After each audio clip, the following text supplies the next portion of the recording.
Très bien. Donc, je vais présenter Gaëlle Perrault. Donc, elle est docteure en histoire romaine. Sa thèse portait sur les communautés militaires du Bas-Rhin. Elle est actuellement post-doctorante au sein du projet critique au CRHIA à l'Université de Nantes. Elle est également co-directrice de la revue Frontières, qui est spécialisée en archéologie, en histoire et en histoire de l'art. Et en 2024, donc, elle a publié un chapitre dans l'ouvrage Jules César, Construction d'une image de l'Antiquité à nos jours, un ouvrage qui est dirigé par Claire Mercier et Fabien Vief-Perrin. Et donc, ce chapitre s'intitule Le César du meilleur empereur a été décerné à César, ave moi, la représentation de César en chef de guerre dans la culture de masse contemporaine. Et donc, son intervention s'inscrit, je pense, hein, dans la suite enfin, dans la lignée en fait de ce chapitre. On va parler de virilité combattante alors, de César à Spartacus. Donc, vous voyez le lien un petit peu que l'on fait avec hier soir. Hier soir, on était avec Rocky et Drago. Et donc, on va avoir un petit peu la même thématique, je pense, avec César et Spartacus. Je te laisse pour ton intervention. Ah, je sais pas. Ah oui, ça va, ça fonctionne. Alors évidemment, je dois commencer par remercier les 3 organisateurs de ces rencontres qui m'ont invitée en mai dernier pour cette conférence inaugurale. Raison pour laquelle je vous prie de m'excuser de n'avoir eu le temps de préparer qu'une synthèse en fait de 2 travaux. Donc ce fameux chapitre sur la présence de César dans la pop culture. Et d'ailleurs, j'ai ramené les actes du colloque dont parlait Romain, donc je ferai passer l'ouvrage si vous voulez regarder, puisque évidemment, ma communication est de loin la moins, la moins poussée et la moins intéressante de tout l'ouvrage, donc je vous encourage vivement à aller regarder ça. C'est vraiment un très beau livre, et surtout, les 2 directeurs de publication ont fait un travail fantastique au niveau du droit aux images et aux achats d'images de qualité. Donc ça a été une longue bataille. Je vais également synthétiser pour cette intervention ce que j'avais dit sur le personnage de Spartacus dans le podcast Histoire en série.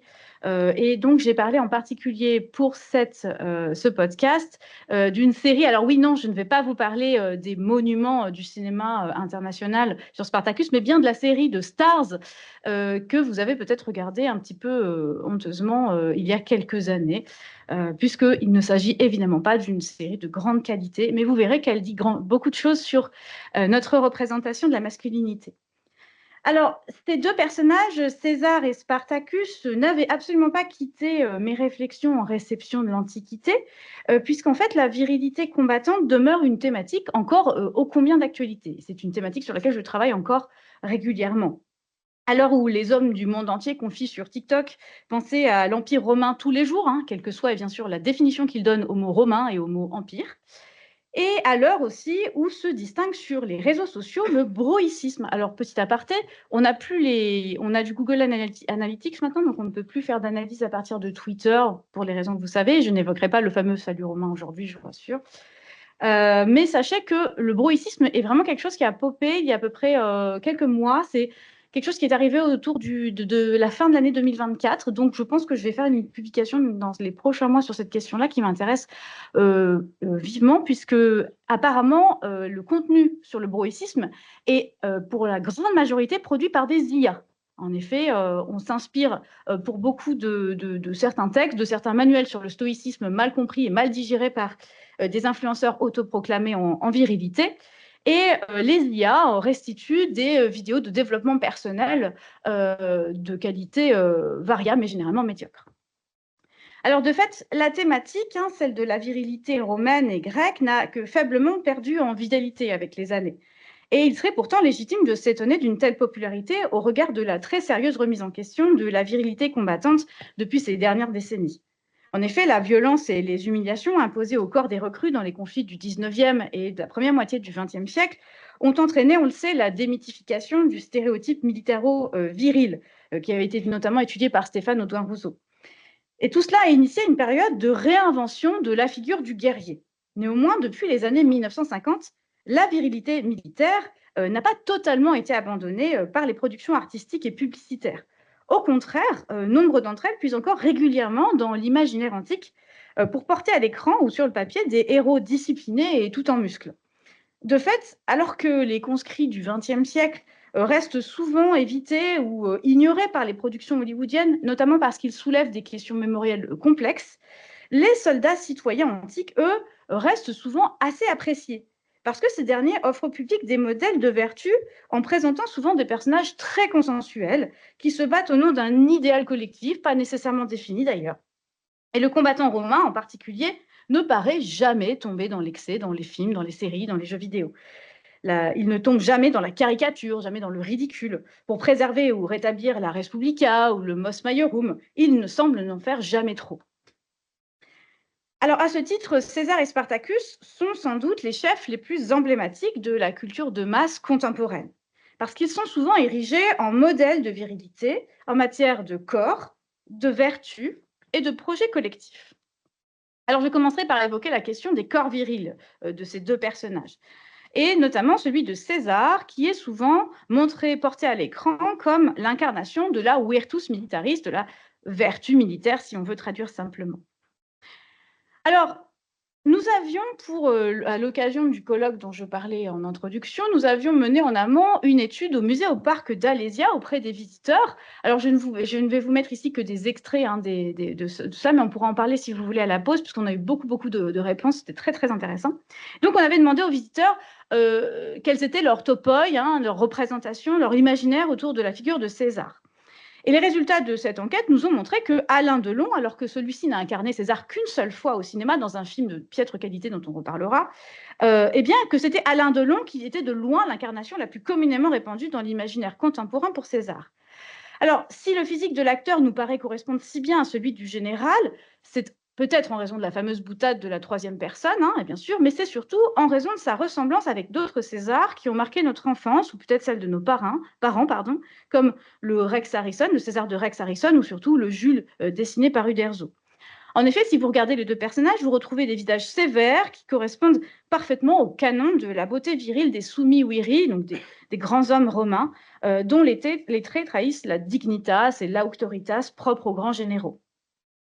Alors, il est vrai que la beauté de César, manifestée par la figuration d'un personnage attaché à l'entretien raisonné de sa masse musculaire, comme à la taille régulière de ses poils disgracieux, notamment dans les oreilles et dans les narines, se présente généralement à nos yeux dans un état d'impeccabilité. Cela s'observe particulièrement à travers les choix opérés par les chefs costumiers et les artistes pour dépeindre sa pilosité, qui est utilisée prioritairement pour signifier son opposition à ses adversaires. Face à un César glabre et souvent très bien coiffé, se tiennent souvent des Gaulois absolument hirsutes et échevelés. Alors, je vous conseille un autre film que je ne vous conseille pas, sauf si vous voulez rire un petit peu, notamment dans sa représentation des Germains, qui sont simplement des hommes affublés d'une perruque rouge vif. Le César Vercingétorix, le roi druide, bien sûr. Alors, c'est la raison pour laquelle, généralement, on fait attention, que lorsque l'on filme un César, à ne pas le surcharger d'atours, à ne pas le faire passer comme trop apprêté. César incarne le soin que doivent apporter les soldats à leur apparence, mais aussi la sobriété qu'on attendait d'eux. Cette attention est assez conforme aux mentalités romaines, puisqu'en effet, pour les anciens, porter un trop grand soin à son apparence lorsque l'on était un combattant et un homme d'État était un signe de truffé, d'oisiveté. Le corps du soldat était dressé, rehaussé, marqué, frontalisé, amplifié par le port des armes et l'exercice régulier de la guerre. Ce façonnement permettait aux recrues de se projeter dans les identités collectives propres à leur rang et à leur unité. L'entraînement, l'équipement ou les cicatrices étaient ainsi autant de moyens de faire corps dans l'armée et de se distinguer du reste de la population, notamment lorsque l'uniforme n'était pas une réalité dans le monde romain. Alors, en bon romain, César n'apparaît que rarement nu à nos yeux contemporains. La plupart du temps, il est affublé de deux types d'accessoires qui le permettent de distinguer de ses propres hommes d'une part et des soldats étrangers d'autre part. Alors, en premier lieu, bien sûr, il n'échappe pas à la fameuse panoplie péplumesque, c'est-à-dire la plume, la grappe de raisin, les triclinias, et puis l'esclave qui, dans toutes les séries, dans tous les films, est un objet à part entière, puisque pas trop le temps d'en développer ça, là ici cette question, mais évidemment les acteurs qui sont embauchés pour faire des esclaves dans les films n'ont absolument généralement aucune réplique. En second lieu, César est fréquemment figuré, comme vous le voyez ici, en tenue d'apparat de commandant, et surtout il porte les habits de l'imperator tels qu'on se les figure aujourd'hui, portés à la manière d'un véritable uniforme, donc évidemment peu conforme à la réalité. Il aborde ainsi En toutes circonstances, une cuirasse moulée, portée souvent sans aucune autre forme de protection d'ailleurs, donc généralement sans casque. Une épée, un paludamento, donc un manteau militaire au ton plutôt rougeâtre, et une couronne de laurier bien sûr. Donc en toutes circonstances, même lors d'un banquet. Cet accoutrement revêt un caractère si systématique qu'il suffit à lui seul à susciter l'image du général dans nos esprits. Ainsi expliquera-t-on la très grande pauvreté des costumes proposés en magasin de farce et attrape, vous les voyez ici à droite de l'image, puisque généralement ces costumes sont limités pour l'essentiel d'entre eux à une couronne dorée et à une cape rouge avec une pseudo-toge. De même, c'est généralement sous les traits d'un homme blanc âgé, couronné, cuirassé et capé qu'est figuré César pour les programmes d'intelligence artificielle générateurs d'images. J'ai d'ailleurs régénéré une image pour l'occasion, donc celle-ci est toute fraîche, elle a quelques jours. Et évidemment, les intelligences artificielles s'étant améliorées depuis le temps de ma première communication, on voit ici à quel point la chose est criante. Et c'est particulièrement encore vivant parce que quand vous tapez Jules César, d'ailleurs, dans Google Images, vous avez bien sûr la photo, une photo d'Alain Delon, Jules César, souvent, mais vous avez aussi ce type de personnage-là. Alors, davantage que les autres accessoires, l'armement occupe une place notable dans la représentation de César dans les œuvres de fiction contemporaines. Les épées, les glaives de l'impérator en particulier, servent à rappeler aux lecteurs, aux joueurs, aux spectateurs, que la place de ce dernier se trouve d'abord sur le champ de bataille. Mais cette association campe notre imaginaire depuis l'Antiquité. Pour les anciens, le soldat romain contrôlait sa discipline et sa vertu par son armement, quand le guerrier barbare n'y parvenait pas, emporté par son furor. Dans la littérature romaine, si l'identité somatique des soldats passe en premier lieu par l'ensemble de sa tenue, je pense aux bottes, aux sagoumes, aux ceinturons, eh bien, il y apparaît quand même d'abord comme un homme en armes. Le casque, l'épée, le bouclier d'un soldat sont d'ailleurs pour Cicéron un prolongement du corps de ce dernier. Si l'on s'intéresse maintenant à Spartacus, qui est figuré sur le grand et le petit écran, souvent sous les traits du forzuto italien du début du XXe siècle, on retrouve bien sûr ce héros musculeux et souvent athlétique des premiers péplums, dont la prouesse est d'abord sportive. À la croisée des imaginaires, son corps est souvent érigé par les auteurs contemporains en véritable icône de beauté virile, selon des canons qui sont aussi bien aristocratiques que populaires. En effet, à partir du XXe siècle, la statuaire et la littérature antique sont utilisées afin de dresser le portrait d'un morphotype athlétique tourné vers la performance, le déplacement, l'exploit héroïque. En témoigne la place de ces modèles de surhommes chez Eugene Sendo, notamment le père du culturisme, qui, voilà, hop, je remets en arrière, ou encore dans les régimes totalitaires. Je vous renvoie ici aux travaux, bien sûr, de Joanne Chapoutot sur cette question-là. Ce corps, il est d'abord bruni et modelé par le climat méditerranéen, les activités, la discipline martiale, les valeurs stoïciennes, ou peut-être plutôt broïciennes d'ailleurs, devrait-on dire. Et donc, ce corps de Spartacus est souvent marqué par une méditerranéité renforcée à l'écran et dans les textes par un paysage sonore, visuel, émotionnel, dont la récurrence en fait même un topos essentialisant. Cette image s'incarne aussi par l'esthétique péplumesque que j'évoquais tout à l'heure, caractéristique, dont les codes sont souvent, pour le cas de Spartacus, souvent empreints d'une forme d'orientalisme, un peu étrange, l'orientalisme de Capoue, si je puis m'exprimer ainsi. C'est-à-dire qu'on a l'impression que Spartacus incarne une virilité lointaine et exotique pour des spectateurs qu'on suppose occidentaux. Le gladiateur était souvent représenté dans la société romaine par une virilité exacerbée, sauvage, non tempérée. Dans la littérature, il est souvent dépeint comme un personnage grossier, violent, servile, sur le plan moral, juridique, sociopolitique. Il est intéressant de noter que les représentations figurées que nous possédons des gladiateurs ne correspondent en rien à la représentation plutôt lissée et glabre de la série Spartacus de Stars, directement, elle, issue de l'esthétique des bodybuilders, mais aussi de l'esthétique queer, laquelle tient d'ailleurs davantage des athlètes grecs plutôt que des athlètes romains. Dans la série de Stars, Spartacus et ses compagnons combattent notamment nus. Alors la nudité des gladiateurs n'est pas qu'affaire de beauté. Elle est d'abord un parallèle direct avec la figure d'Hercule, puisqu'elle renvoie à une forme de nudité héroïque et invincible. Parce qu'en effet, les Romains n'appréciaient pas vraiment les combats où les gladiateurs apparaissaient totalement nus, sans armement, qui ne leur permettait pas de parer tous les coups, parce que cela se rapprochait de trop d'une exécution. Mais ils aimaient que les gladiateurs portent une partie d'armement, mais qu'ils aient une partie de leur corps qui soit exposée, comme la preuve du caractère impénétrable de leur cuirasse naturelle et d'un courage ou d'une forme d'honneur. Cette nudité peut être aussi mise en lien, bien sûr, avec la condition servile de la plupart des gladiateurs et la représentation des corps barbares dans le monde romain, notamment celle des vaincus. Mais quoi qu'il en soit, pardon, dans la série Stars, la nudité participe du queer gaze et de l'érotisation des corps masculins propres aux séries historiques des années 2010 notamment. Or, celle-ci n'est pas totalement anachronique, puisque dans le monde romain, cette virilité brute était aussi sujet de fantasmes, et bien des hommes et bien des femmes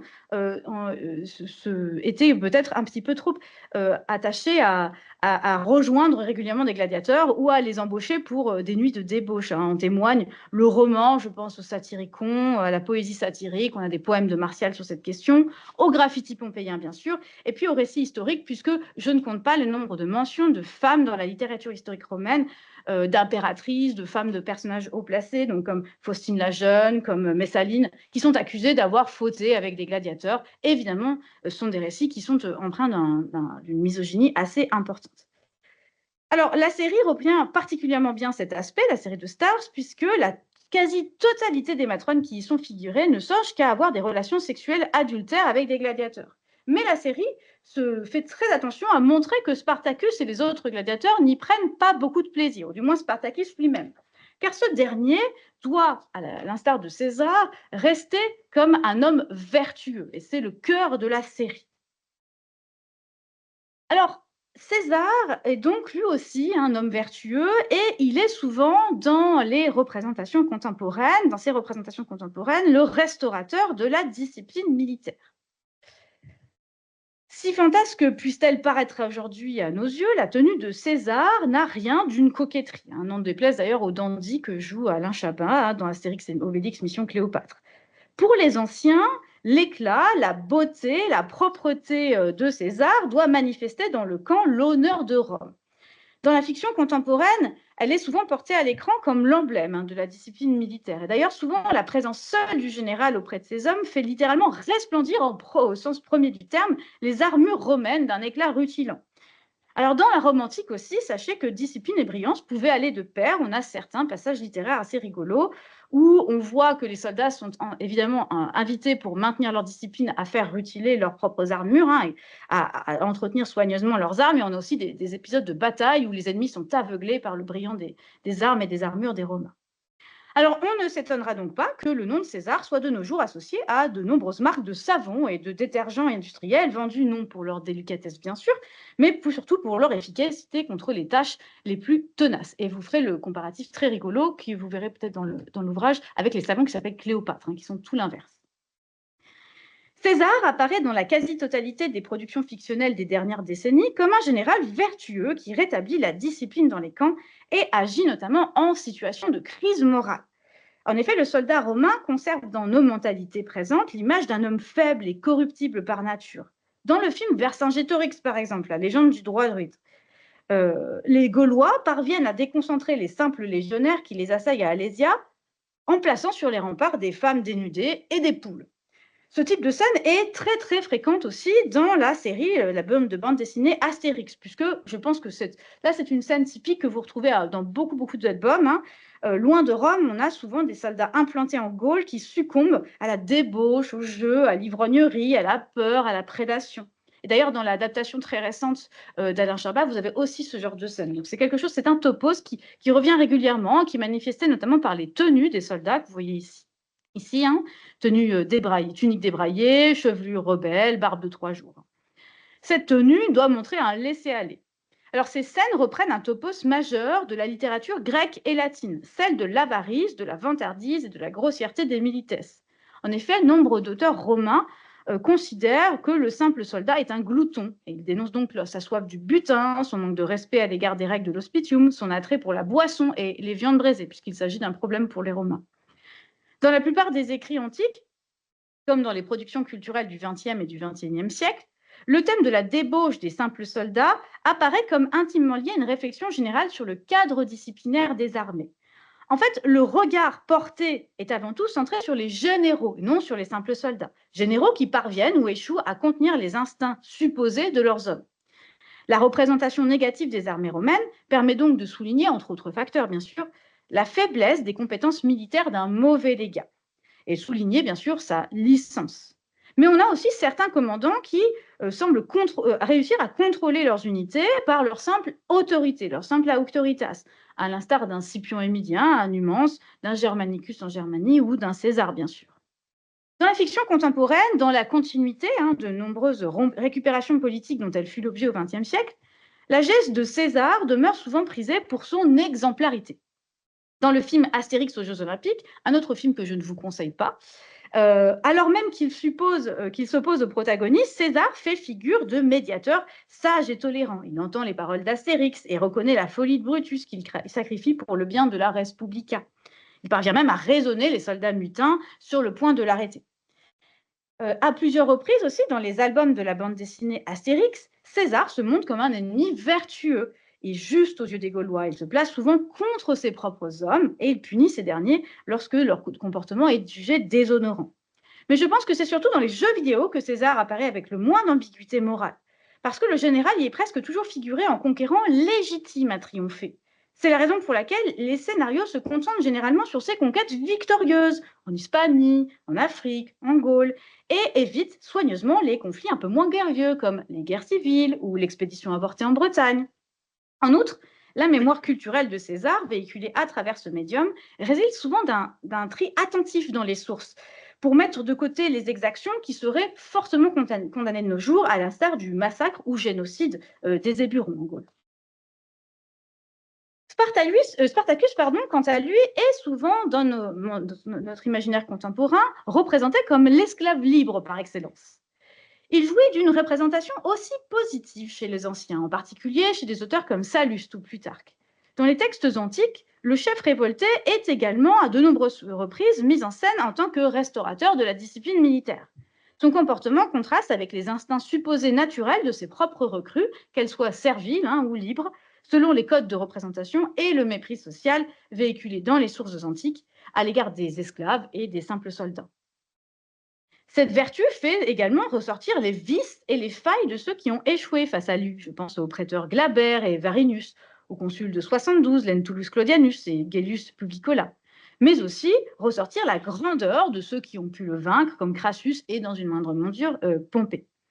Alors, il faut tout de même noter que la représentation améliorative de Spartacus chez Plutarque vient surtout du fait que l'historien dépeint plutôt une contre-image de Crassus. Spartacus est décrit chez Plutarque comme un esprit fier qui est plus grec que les Grecs de son temps, ce qui est un comble pour un Thrace. Dans la culture de masse contemporaine, Spartacus apparaît également comme un modèle de vertu dont les agissements font apparaître la licence et la faiblesse des citoyens les plus puissants.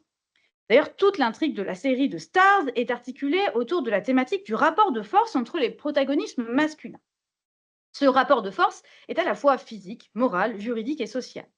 Chaque personnage domine un autre sur un plan et est dominé sur un autre plan. On a donc une définition plurielle de la virilité qui est construite à travers les épisodes sur la base d'exemplats, de vertus et de vices masculins, notamment autour du thème de la liberté et de la puissance. La question de la liberté tient une place notable dans la série Spartacus, et évidemment, on ne s'en étonne pas. Dès son arrivée au Ludus, donc à la caserne des gladiateurs, Spartacus, dont le nom de libre n'est jamais indiqué, il s'agit d'un parti pris de la série de supposer que Spartacus n'est pas né Spartacus, qu'il s'agit d'un nom d'esclave. Donc dès son arrivée au Ludus, il se voit sans cesse rappeler à sa nouvelle réalité, qui est celle de son asservissement. Il tente à plusieurs reprises de dénoncer son statut social, son passé, son nom de naissance, à ses interlocuteurs qui lui rétorquent que cela n'a plus d'importance. Contrairement à ce qu'il prétend aux yeux de tous, Spartacus n'abandonne jamais son identité passée, son nom, son origine thrace, sa femme et sa vengeance contre ses ennemis, notamment Glaber. Cette particularité distingue nettement Spartacus des autres esclaves de la série, mais c'est justement parce que ce dernier est amené à les rallier à sa cause. Il est donc armé d'une mémoire et d'une identité d'homme libre encore vivante. Et c'est pour cela qu'il parvient à soulever ses frères contre un système de domination juridique, sociale et culturelle parfaitement intégré. Alors évidemment, ce soulèvement, cette représentation du soulèvement est parfaitement contemporaine et anachronique, mais on y reviendra. La question de la liberté n'est en rien déconnectée de la définition de la virilité dans le monde romain, bien au contraire, puisque la libertas a une place centrale dans la définition du vir de l'homme romain et du civis du citoyen. Les diverses contraintes sociales, économiques, politiques qui pèsent sur les citoyens, comme le patronage ou le service militaire, sont d'ailleurs un thème de prédilection dans les écrits de la fin de la République et du Haut Empire romain. En cela, la liberté est intrinsèquement liée à la notion de potestas, de puissance d'action. La potestas de l'homme romain se manifestait en premier lieu sur les membres de sa familia, c'est-à-dire de sa famille au sens très large, les conjoints, les enfants légitimes et les esclaves et les affranchis. Elle s'exerçait aussi socialement dans le cadre très hiérarchisé de la vie politique. Et cette tension est particulièrement palpable dans la série de Stars. L'ensemble des protagonistes exècrent la potestas que d'autres leur imposent, bien que celle-ci soit normalement parfaitement conforme à l'ordre normal et aux règles de la société romaine traditionnelle. Par exemple, Batiatus, que vous voyez aussi au centre de l'image, le propriétaire du Ludus, vit particulièrement mal la patria potestas qui est exercée par son propre père et va jusqu'à l'assassiner, jusqu'au parricide. Le prêteur Glaber, lui, ne supporte pas la domination exercée sur lui par le père de sa femme, alors que celui-ci est à l'origine de sa fonction, de sa prêture. Et Spartacus, lui, comme vous le voyez sur l'image, déteste la domination juridique qui pèse sur lui et rejette rapidement Batiatus, qu'il ne voit jamais comme son maître. Cette domination est d'autant plus insupportable pour de nombreux personnages masculins qu'elle entre en contradiction avec la supériorité manifeste dans d'autres domaines, notamment le domaine moral.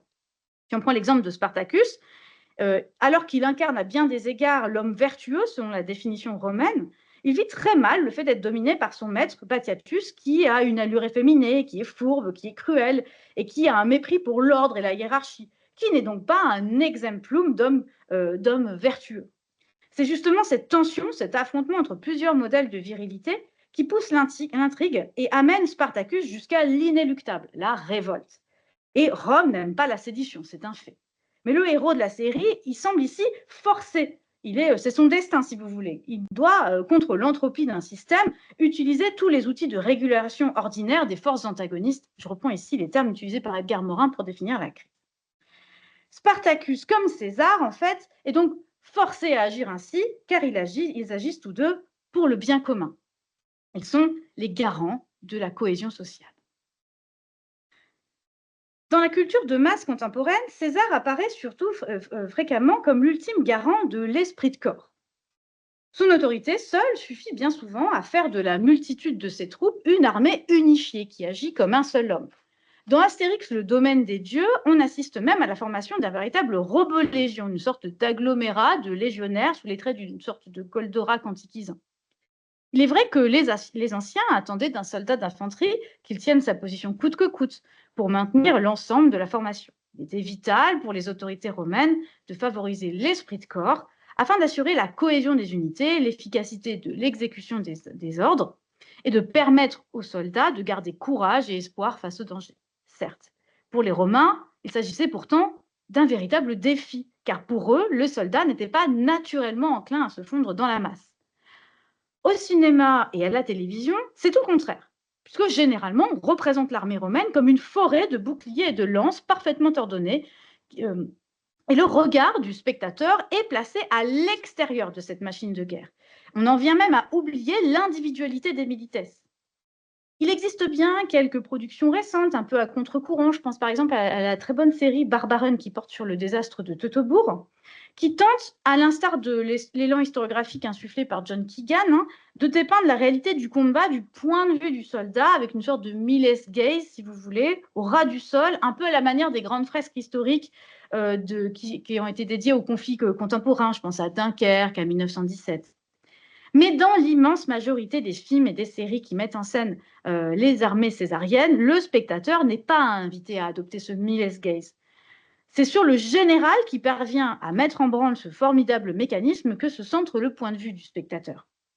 C'est d'autant plus vrai dans l'univers vidéoludique, puisque la quasi-totalité des œuvres qui emploient la figure de l'impérator est composée de jeux de gestion et de stratégie. César apparaît comme un tacticien de guerre et un légat expérimenté que l'on ne peut incarner qu'à la troisième personne, et on voit les armées romaines en vue du dessus. Si le joueur est invité à ne pas placer trop de lui-même dans ce personnage, à ne pas trop personnaliser son expérience de jeu, c'est que l'histoire de César est généralement bien connue à ce dernier. Il est aussi amené à diriger l'armée romaine sur une progression narrative assez précise en recréant des batailles célèbres contre évidemment des armées barbares, dont il a toutefois l'opportunité de changer légèrement le cours parfois. De fait, la geste du général a longtemps offert un potentiel d'universalisme qui facilitait l'identification rapide du joueur à son avatar, mais aussi qui facilitait aussi l'exportation du jeu sur le marché international. Il convient toutefois de remarquer que dans les jeux vidéo, l'âge d'or de César semble aujourd'hui plutôt révolu. Si vous regardez la liste, alors non exhaustif, je n'ai pas tous les jeux de César, mais j'en ai quand même une grande partie que vous voyez figurer dans ce tableau ici. Eh bien, on se rend compte que la plupart de ces jeux ne sont pas tout à fait récents. Par exemple, dans la franchise Civilisation, c'est Trajan qui aujourd'hui succède à la tête des Romains à la place de César. À Trajan qui, dans notre imaginaire contemporain, est considéré comme un personnage pacifique. Évidemment, c'est totalement faux quand on connaît les nombreuses conquêtes de Trajan, mais tout est question de représentation. Selon moi, ce virage est révélateur d'une évolution dans la représentation de la virilité hégémonique depuis 2001. En effet, l'enthousiasme pour César dans les jeux vidéo paraît concomitant avec la célébration dans les blockbusters des années 80-90 des meneurs d'hommes aussi consensuels que efficaces. L'impérateur s'est surtout imposé comme le héros antique par excellence des années Reagan et Bush, c'est-à-dire un héros sans nuance qui est loué pour son charisme et son patriotisme capable de mener tous les hommes vers la victoire. Spartacus, quant à lui, est le héros confraternel par excellence. Alors, je ne rentrerai pas dans les détails aujourd'hui des motivations envisagées par les commentateurs d'Appien, de Plutarque ou d'Orose. On a ici du prolongement de la guerre sociale, aux tentatives nationalistes ou encore au projet de retour à la petite patrie. Mais il faut se rappeler, et ça a eu une importance dans la représentation de Spartacus à l'écran, que plusieurs historiens marxistes ont longtemps débattu l'idée selon laquelle Spartacus souhaitait mettre en œuvre un projet idéologique révolutionnaire et libertaire, derrière un idéal social nourri par la lutte des classes, qui impliquait d'ailleurs une alliance entre tous les types d'esclaves et d'affranchis, et un idéal organisé autour de la question agraire ou d'une supposée volonté d'abolir l'esclavage. Alors cette lecture est aujourd'hui généralement rejetée par la plupart des historiens, mais elle a singulièrement marqué nos représentations de la révolte. Je pense aux Spartakiades, les fameux Jeux olympiques des années 20, années 30, aux adaptations cinématographiques. Dans cet imaginaire, la fraternité occupe une place notable. Et dans la série de Stars, Spartacus, elle est même fondamentale. Cette fraternité est d'abord excluante, puisque les nouveaux gladiateurs qui intègrent le Ludus doivent passer par une série d'épreuves d'intégration, de brimades, d'humiliation. On est un peu dans une fraternité américaine, si vous voulez, pour faire leurs preuves dans l'arène avant d'être intégrés dans la fraternité. Une fois devenus frères, ces nouveaux gladiateurs sont intégrés à un système de valeurs et de solidarité d'une rare solidité. L'esprit de corps présent dans la série est sacré et le champ lexical de la fraternité est constamment invoqué par les gladiateurs, qui prononcent d'ailleurs beaucoup plus le mot brotherhood que le mot freedom. Et d'ailleurs, c'est quelque chose qui n'est pas du tout le cas pour les autres esclaves qui sont montrés dans la série, notamment les esclaves domestiques. Dans la série, la loyauté qui découle de cette appartenance aux frères, aux gladiateurs, à la gladiature, doit surpasser toutes les autres loyautés, y compris la loyauté que l'on doit au maître. Il est intéressant de noter que les valeurs des gladiateurs représentées à l'écran sont de manière générale celles que l'on associe plutôt dans l'Antiquité à l'armée romaine. La discipline, le respect de la hiérarchie, la loyauté envers l'institution. Ici, l'institution, c'est le Ludus. D'ailleurs, on vénère dans la série de Stars le sol sacré. Je cite ici les propos de la série du Ludus, un peu à la manière de la chapelle des enseignes dans les camps romains. Il y a aussi la solidarité, l'esprit de corps, le courage, l'entraînement, la force physique. Et plusieurs fois est invoqué d'ailleurs dans la série un fameux serment des gladiateurs qui s'apparente bien plus au sacramentum qui était prononcé par les soldats romains, notamment lors de leur incorporation. Pourtant, malgré les liens qui pouvaient exister entre les soldats et les gladiateurs dans le monde romain, d'ailleurs les deux sont souvent comparés, mais pour insulter les soldats, ces deux groupes demeuraient formellement différenciés dans les mentalités romaines. Les gladiateurs se vivaient plutôt comme une corporation. Et ce parallèle de représentation dans nos sociétés présentes s'explique selon moi par deux prismes de représentation. Tout d'abord, le soldat antique reste un référent incontournable dans la culture populaire contemporaine, lorsqu'il est question d'honneur et de combat. Depuis les premiers péplums qui mettent l'exploit sportif et la militarité au cœur du récit, tout en mêlant intrinsèquement latinité, fascisme et nazisme, il reste difficile de s'affranchir de certains stéréotypes dans la représentation de la virilité romaine. L'homme fasciste et l'homme nazi, qui ont donné lieu à tant d'imaginaires cinématographiques, hein, sont avant tout des soldats, mais ils ne sont pas des combattants solitaires, ou des mercenaires. Ils sont des soldats dont les valeurs sont collectives et qui se pensent au prisme de la fraternité. Mais au-delà de ce seul couple gladiature armée, le poids de la solidarité masculine dans la série de Stars fait écho à l'utilisation massive par les idéologies contemporaines de la figure de Spartacus comme héros confraternel et révolutionnaire. Il a donné naissance, nous le savons, au spartakisme dans l'entre-deux-guerres et son portrait chez Plutarque ou Sallust a suscité l'admiration de nombreux penseurs comme Marx ou Rosa Luxembourg. Ce personnage, hein, ce Spartacus, est montré comme un défenseur de la masse productive et pauvre, un ascète discipliné et courageux, un travailleur au corps sculpté par l'effort et par ses outils. Il incarne donc par excellence la virilité ouvrière. La représentation la plus classique donc de César et de Spartacus dans la pop culture est celle du commandant vertueux. Pétri des canons antiques, les corps de l'impérateur et de l'esclave Thrace nous apparaissent aujourd'hui comme sculptés pour la guerre et par la victoire, y compris notamment à la veille de leur trépas. Tous deux incarnent à leur manière la virtus militaris romaine, mais ils sont souvent portés à l'écran ou dans l'iconographie populaire comme des meneurs d'hommes qui insufflent l'esprit de corps à leurs troupes et bien souvent tentent de restaurer la moralité dans le camp, face à des troupes qui sont instinctivement portées vers le vice. Nos représentations actuelles ne sont donc pas exemples des topos antiques sur la licence supposée naturelle des simples soldats et des esclaves. En ce sens, la geste césarienne et de Spartacus semble avoir phagocyté l'ensemble des exemples militaires véhiculés dans la littérature antique. Mais il semble aussi avoir retiré toute nuance mémorielle. Je vous remercie.